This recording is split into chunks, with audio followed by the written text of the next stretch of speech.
Lijevi zvučnik mi prekida u vožnji pa sam išao istražiti o čemu se radi. A instalacija pokazuje otpor od 20 ohma. Vidio sam da je ovaj konektor korodirao pa sam ga zamijenio, ali ni to nije pomoglo. Zvuk i dalje prekida kad se miču vrata.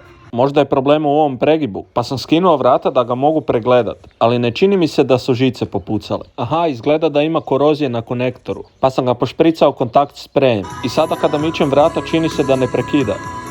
A straga su neki drugi zvučnici koji su već počeli pucat, pa sam odlučio staviti iste nove zvučnike kakvi su i napred. Ovaj radio je funkcionalan, ali volio bi imati original radio unutra. A sa svojim radio projektom sam došao dovoljno daleko da ga sad mogu ubaciti u auto. A ovako izgleda instalirani ESP32 dev modul koji glumi CD-ROM. Nažalost, radio ima izlizane tipke, pa sam uzeo laka i čačkalicom dolje nanio da izgleda ko minus. Pa ajmo ga ubaciti u auto.